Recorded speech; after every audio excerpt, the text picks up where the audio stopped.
Guys, మనము యూట్యూబ్లో చూసినప్పుడు చాలా వరకు ఈ న్యూస్ ఛానల్స్ లైవ్ వెళ్తారు కదా అండి. కంటిన్యూస్ ఒకటే న్యూస్ లైవ్ వస్తూనే ఉంటుంది. మనం లైవ్ అని అనుకుంటాం కానీ అది లైవ్ ఉండదు అనమాట. ఇలాంటి స్ట్రీమింగ్ సాఫ్ట్వేర్స్ వాడతారు అనమాట, స్ట్రీమ్ యార్డ్. ఇప్పుడు నేను కూడా నా ట్రైనింగ్ వీడియోస్ ఆల్రెడీ రికార్డింగ్ చేసి పెట్టినా. ఇప్పుడు చూడండి, నేను ఎలా లైవ్ వెళ్తా, లైవ్ స్ట్రీమ్ ఉంటుంది. ఆల్రెడీ రికార్డింగ్ చేసిన వీడియోస్ని ఈ విధంగా సెలెక్ట్ చేసుకుంటాం అనమాట. ఇక నేను ఆల్రెడీ రికార్డింగ్ చేసి పెట్టినా అనమాట. గూగుల్ యాడ్స్ కోడ్స్ పైన ఇక వీడియో పెట్టాను.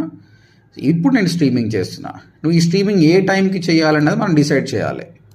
డిసైడ్ చేస్తే అయిపోతుంది. ఇప్పుడు 17th కదా, రేపు 18th, 19th నాకు కావాలి. ఇది 19th 5 PM నాకు వెళ్ళాలి. అయిపోయిందండి. ఈ 5 PMకి సెట్ అవుతుంది. సో ఈ విధంగా ఈ స్ట్రీమింగ్ అనేది ఎలా చేయాలి, యూట్యూబ్ గురించి ఇంకా ఎక్కువ నాలెడ్జ్ అనేది మా డిజిటల్ మార్కెటింగ్ కోర్స్లో మేము నేర్పిస్తాం అనమాట. మీకు ఎవరికైనా ఇంట్రెస్ట్ ఉంటే ట్రైనింగ్ తెలుగులో ఉంటుంది. స్క్రీన్ పైన నెంబర్కి కాల్ చేయండి. Thank you very much.